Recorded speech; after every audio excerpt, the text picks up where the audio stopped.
buscando y lo quiere matar, mi mamá lo echó al río para ver si usted se lo quería quedar y lo quería quedar, diciendo la verdad, diciendo lo que posiblemente pudiera hacer. Pero seguramente esta niña estaba entrenada con sus papás para irle a decir a la hija del faraón: ¿sabe qué? Hay una mujer que puede cuidar de eso.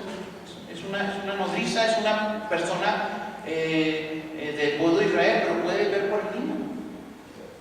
Yo creo que todo esto fue un plan, hermanos, que ellos crearon por fe y lo echaron a andar, pidiéndole a Dios que se diera la posibilidad, y Dios premió la fe de estos padres de Moisés, hermanos. Yo pienso que así fue. Nosotros a veces entrenamos a nuestros niños también. Cuando vamos a visitar a unos hermanos, los vamos entrenando en el camino. Hijos, cuando entremos a la casa del hermano van a decir buenos días. A ver, digan buenos días, los entrenamos en el camino. Y los niños, buenos días. Y yo, mi esposa, a ver, salúdeme, porque le van a querer saludar. Y salúdeme. A ver, ¿cómo está, niño? Y vamos entrenando en el camino.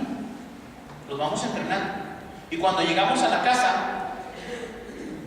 los saludan los hermanos y ellos se quedan así. Y luego yo los volteo a ver y entonces, ¿qué entrenamos? ¿Cómo entrenamos? Y no sé qué, no los volteo a ver.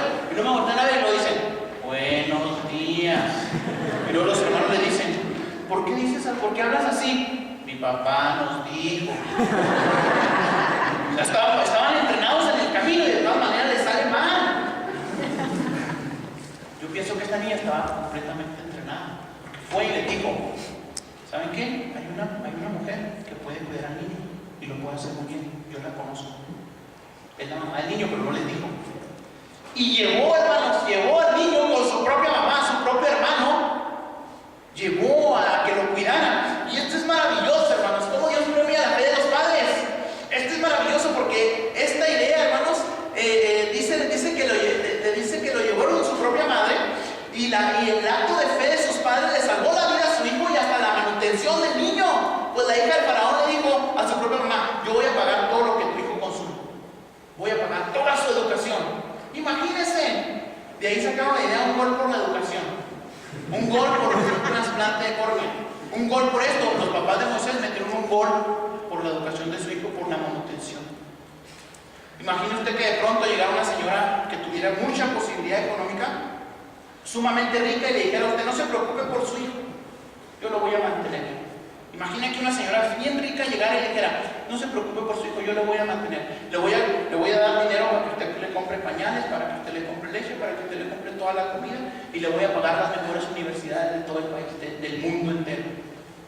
Usted dirá: válgame Dios, pues ¿qué pasará? Imagínense, cuando mis dos niños eran bebés todavía, uno tenía 2 años y el otro acababa de nacer, gastábamos un dineral extremadamente exagerado en leche para bebés y en pañales. Pueden preguntarle a cualquier recién papá. Yo decía: ¿cuándo van a dejar los pañales y cuándo van a dejar el biberón? Para ahorrar algo de dinerito. Resulta que dejaron los pañales, dejaron el biberón. Dije yo: por fin vamos a empezar a ahorrar algo de dinero. Y no, ahora compramos un galón de 4 litros de leche, compramos un galón de 4 litros de jugo, compramos una caja de cereal para cada uno, compramos una caja de galletas para cada uno. Digo yo: válgame, entonces ahora gastamos extremadamente mucho en mandado. Lo mismo. Y luego veo a los adolescentes, los papás que tienen hijos adolescentes, que comen como si acababan de llegar de una isla. Yo una vez estaba dando la historia de la alimentación de los 5,000 y les dije: imagínense, trajeron, eran 2 peces y 5 panes. Y dijo por ahí esta Jacqueline, dijo: eso se los come nomás mi hermano. Imagínense cuando yo no digo: híjole, ahora que mis hijos crezcan voy a tener que pastorear 2 iglesias a la vez para poder mantenerlos. Y luego cuando tienen novia, tienen que mantener al muchacho y a la novia también. Imagínense que alguien dijera: le voy a mantener a su hijo toda la vida, todo lo que gaste, todas sus escuelas. ¿Y sabe por qué? Por un acto de fe de sus papás. Eso sucedió con Moisés. Eso sucedió con sus papás. Tenían fe y Dios premió esa fe y le dijo a los papás de Moisés: mira, le dice la hija del faraón: yo voy a mantener a tu hijo, yo le voy a pagar su educación, yo le voy a pagar todo lo que gaste, no vas a tener que ver nada por él. Imagínense Dios premiando la fe de estos papás. En esta vida hay que tener fe. Hay que tener fe. La fe de los padres de Moisés. Bueno, pues esta fe de los padres la transmitieron a su hijo. Es maravilloso. A mí me gusta mucho pensar así. Aunque es así, un pensamiento mío, no viene en la Biblia, pero yo sí lo quiero pensar. Me parece que los padres de Moisés tuvieron la suficiente fe para conseguir esto y Dios premió su fe.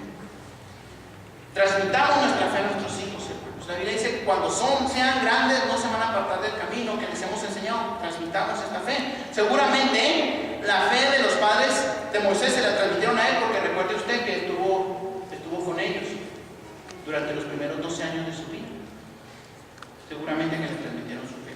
¿Cómo era la fe de Moisés, hermanos? En primer lugar, el primer punto, ¿cómo era la fe de Moisés? Era una fe, hermanos, que rechaza los placeres de este mundo. Por favor, lean los versículos 24 al 26. Léanlos en su Biblia, por favor. ¿Cómo dice?